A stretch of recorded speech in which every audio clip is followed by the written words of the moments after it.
comprava livros e eu acabei de ver um filme no Netflix, que sabe aquele filme que te dá uma raiva, te dá uma raiva tão grande que você fica, gente, não é só aqui no Brasil que acontecem as coisas, injustiças, né? As injustiças da justiça. Pois é, eu acabei de ver 22 de julho. E eu não sei como, eu até comentei com meu marido, com a minha mãe, eu não lembrava dessa história, gente. Eu não lembrava desse assassinato que esse cara fez. Eu não sei. Eu sempre leio muito, sempre atenta com tudo que é noticiário, não lembrava. E esse filme, ele tá no Netflix, né? Ele é um filme que... A primeira coisa que me incomodou nele é que ele não é falado em norueguês. E o elenco inteiro é norueguês, ele é totalmente falado em inglês, um inglês com sotaque e tudo. Tem legenda, lógico, em português, mas eu já achei, né? E eu até cheguei a ver por que era, e aí o próprio cara que faz lá, o assassino, que é o Anders Daniels Lee, acho que é isso, que é norueguês, ele disse que optaram por falar inglês para ser uma coisa mais globalizada, ou seja, né, para os Estados Unidos poder assistir, porque os Estados Unidos não assiste filme, americano não assiste filme que seja dublado ou em outro idioma que ele tenha que ler a legenda, né? Então, como eles mandam aí no mundo, então tem que ser isso. Eu acho só um absurdo, mas tudo bem.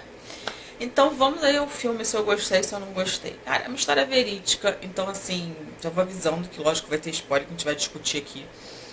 Mas é um filme que você termina ele, tipo, sabe, dilacerado. É um filme grande, tem mais de 2 horas de duração.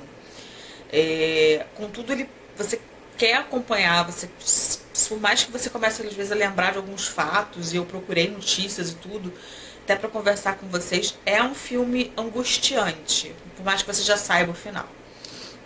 Bom, em 2011, no dia 22 de julho, o Anders Behring Breivik, um norueguês, ele tinha na época 32 anos, por aí, ele tá com 39, e ele, com a desculpa de que ele é de extrema direita, com ideais contra a imigração, neonazista e a supremacia, e a favor da Noruega, defendendo seu país. Ele primeiro colocou uma bomba dentro de uma van e explodiu bem próximo, assim, no estacionamento de um prédio do governo, onde lá 8 pessoas morreram, que foi na capital, em Oslo. Logo em seguida, ele muito inteligente, né, inteligência para o mal, ele pega outro carro e ele vai até um acampamento, na verdade uma ilha, né, onde está uma colônia de férias, como se fosse de estudantes, que muitos deles são filhos de pessoas que são prefeitos, estão ligadas ao governo, né, de alguma forma, e lá ele consegue chegar dando desculpa, né, porque ali poderia ser um próximo ataque, então que a polícia norueguesa se preocupou muito com o acampamento ali do pessoal. Então ele pede para responsável para ir na barca, ir até a ilha, e ele tá cheio de arma, e ele alega que ele tá cheio de arma para defender aqueles jovens, quando na verdade ele tá indo lá para começar a carnificina. Eu tenho certeza que depois desse episódio, né, as pessoas na Noruega deixaram de ser tão ingênuas. Porque aqui no Brasil, eu tenho certeza também que aqui as pessoas ligariam para saber se era da polícia ou pedir documento, porque a gente é muito desconfiado, porque nós vivemos uma violência extrema. Lá, a responsável, a professora, sei lá, acata, diz que tudo ok, leva ele de balsa até lá, e aí quando ela descobre já é tarde demais, ele baleia o outro professor, e ali ele começa a matança.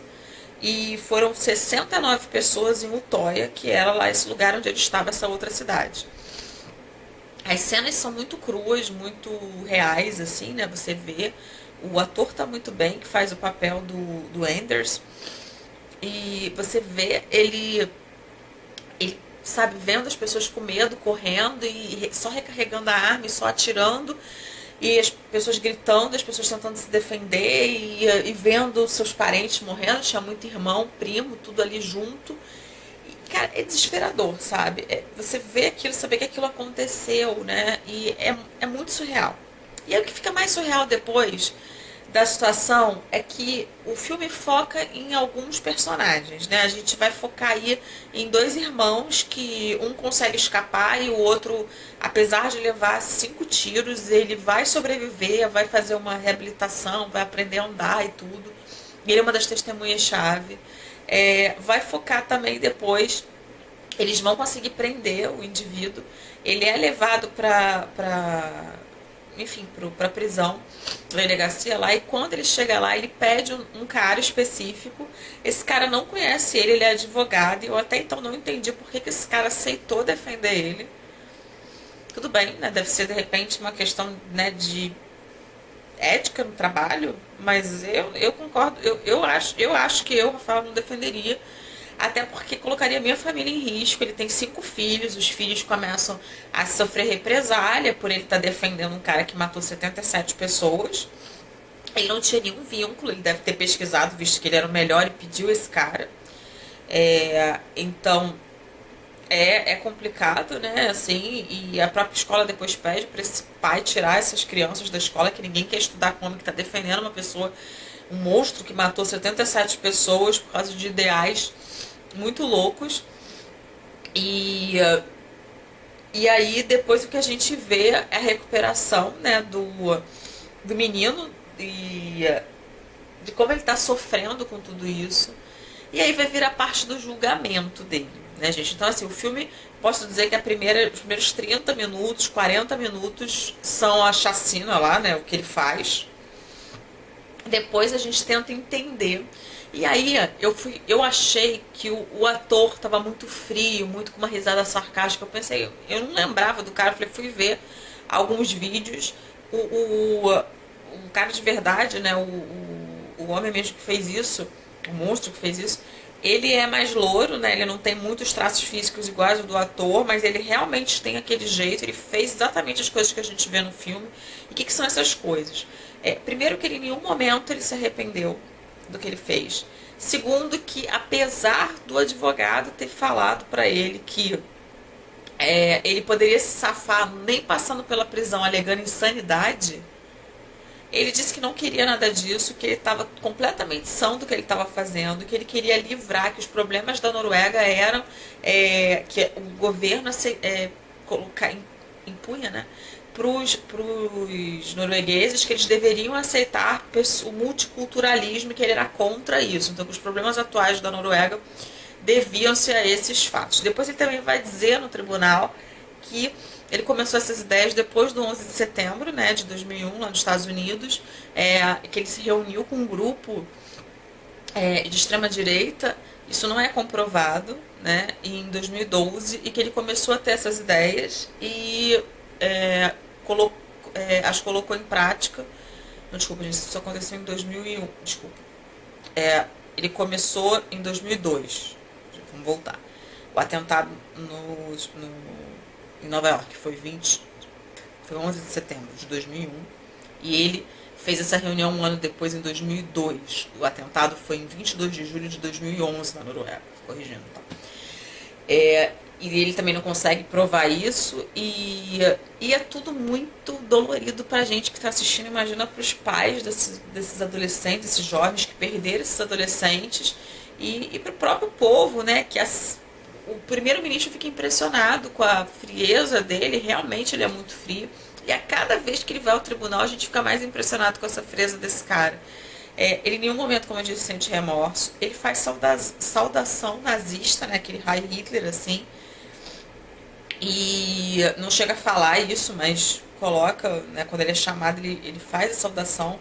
Isso tem vídeo na internet mostrando isso, se vocês procurarem.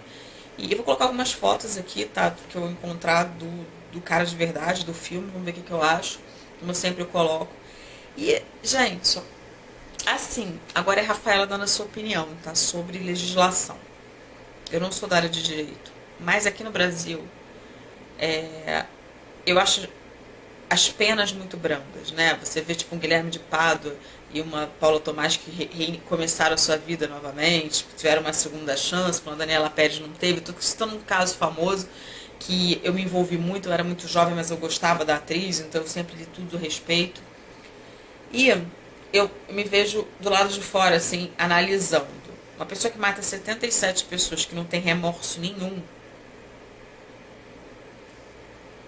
que, que tipo de pessoa é essa que pode melhorar? Ela vai melhorar o quê? Né? Ela não, eu acho, as pessoas que ela matou não vão voltar. Eu sou a favor da pena de morte para esses casos, gente. Me desculpa quem não é, quem acha que tem recuperação, essas coisas todas. Se fosse com alguém na minha família, então com certeza eu ia achar que era fuzilamento, injeção letal, uma coisa bem grave. Mas eu sou a favor. Então, assim, quando tem isso, quando a pessoa sabe que é, quando não tem nenhuma dúvida, né? Eu não consigo ver recuperação para um ser desse. E aí eu vi sobre a legislação da Noruega que esse cara pegou 21 anos de prisão. Se ele tinha 32, ele vai sair com 50 anos. Super novo. Não mudou nada. Continua alegando as mesmas coisas, né? Que fez porque era de extrema direita, porque tinha que limpar, onde doía mais naquelas pessoas que obrigaram os noruegueses a ser multiculturais, que ninguém pediu isso. Quem vai trazer essas 77 vidas de volta? Ninguém. Ah, mas matar também não vai. Não, não vai. Mas pelo menos ele não vai fazer novas vítimas. Porque uma pessoa dessa, pra mim, não tem recuperação alguma e nenhuma. Essa pessoa ainda entrou, uns anos atrás, com uma ação de direitos humanos sobre as cadeias norueguesas. Gente, a Noruega, só pra vocês terem noção, também eu pesquisei, é um dos países com as melhores, consideradas as melhores cadeias do mundo, porque eles têm residência, a maioria das pessoas só fica 8 meses, pouquíssimas pessoas são igual a esse Anders, que fez um atentado terrorista, né, considerado um atentado terrorista, e matou várias pessoas, então as pessoas saem, não tem, muitas pessoas ficam de prisão perpétua, por exemplo.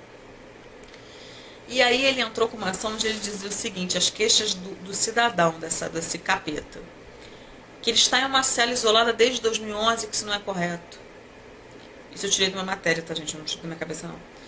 Que ele não pode enviar cartas a membros de organizações supremacistas e neonazistas, e ele precisa disso. Que ele não pode receber correspondências de seus simpatizantes. E que ele é algemado com frequência e não pode ver as suas visitas. Na verdade, a visita que ele tem era da mãe dele, a mãe dele morreu em 2013. Não tem mais visita também. Mas deve ter sempre mais louca aí que manda a carta, porque mandava pro Charlie Manson, deve mandar pra esse homem também. Sempre tem uma louca aí querendo casar com gente mais louca aí. Sempre tem uma louca, né? A louca do serial killer. Sabe? Então, claro que teve erro do governo também, né? Tem uma hora que o primeiro-ministro vai perguntar e fala, por que a gente não previu isso? Ah, porque a gente estava preocupado com os grupos islâmicos. Ou seja, os grupos supremacistas de extrema-direita, ninguém estava preocupado. É um filme que me tocou muito, é um filme que eu acabei, fui ver as imagens das pessoas que tinham falecido, tudo com isso, que tinham sido, né, mortas por esse demônio. Eu fico muito assim, sabe? Porque realmente é uma coisa que, imagina uma pessoa da sua família, sabe? Como é que você fica? Eu sei que tem gente que perdoa, eu sei que tem gente que tem um coração imenso, vai lá, até quando mata o filho e fala, ah, eu te perdoo. Eu não consigo ser assim. Enfim, como filme, é um filme extremamente necessário, é um filme onde a gente debate sobre... Eu acho que a gente está vivendo um momento no mundo, tá? Não estou falando só do Brasil agora por causa de eleição, não. Onde a gente tem muita raiva de imigrante, onde a gente não lembra o nosso passado. Eu mesmo estou aqui porque, né, meus avós imigraram para o Brasil. Então, eu acho que é muito interessante, necessário a gente saber exatamente, né, sobre imigração, sobre atos extremos, né, desse teor tão macabro assim em outros países e como isso não leva a lugar nenhum, pelo contrário, né, isso só incita o ódio e não leva ao diálogo, e isso é totalmente contra, enfim, qualquer princípio de qualquer pessoa que pensa no próximo e em si também, né. Enfim, a gente vive num país, eu vivo no Rio de Janeiro, onde é uma cidade muito violenta. E por muitas vezes, quando eu vejo atentados na Europa e falo, ah, matou 3, matou 4, eu penso, putz, isso aqui é o que morre no sinal. Ali no centro da cidade, né? Diariamente. Pessoas que são assaltadas por causa de um celular, por causa de uma corrente de ouro. Eu vivo numa cidade onde as estatísticas são muito piores do que os atentados terroristas. E, às vezes, meu coração, na verdade, não sei se é o coração, mas já tá meio de pedra e eu penso, pô, matou 3, olha aqui, matou 10. eu faço essa comparação. Mas eu não posso fazer, eu não posso perder a minha humanidade, eu não posso julgar que a dor do outro é menor, porque aquela pessoa também tinha uma família e foi outro ato, né? Eu sei que choca muito mais uma coisa assim em Paris do que ser em Caracas, na Venezuela, por exemplo. Estou dando um exemplo básico assim, de América do Sul e de França, que sempre choca mais. O mundo inteiro, né? Porque é um cartão postal e tal.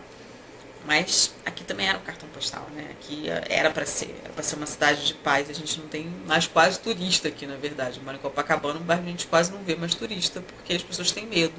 E quem mora aqui anda com medo, não atende celular, não usa mais cordão, pega Uber pra ir até a esquina, porque a gente tem medo, a gente vive com medo. Bom, é isso. A minha dica de filme, esse filme pra mim foi excelente, assim, sabe? Muito bem feito. Eu gostei das atuações, gostei da direção. A direção e o roteiro, eu esqueci até de falar, gente, me desculpas. É do Paul Greengrass, acho que é isso. Ele está disponível no Netflix, então fica a minha dica de um filme bacana para vocês assistirem. Se vocês já viram, coloca a opinião de vocês aqui embaixo, o que vocês acharam, se vocês gostaram do vídeo. É isso, eu vou ficando por aqui. Até a próxima vídeo crítica, pessoal.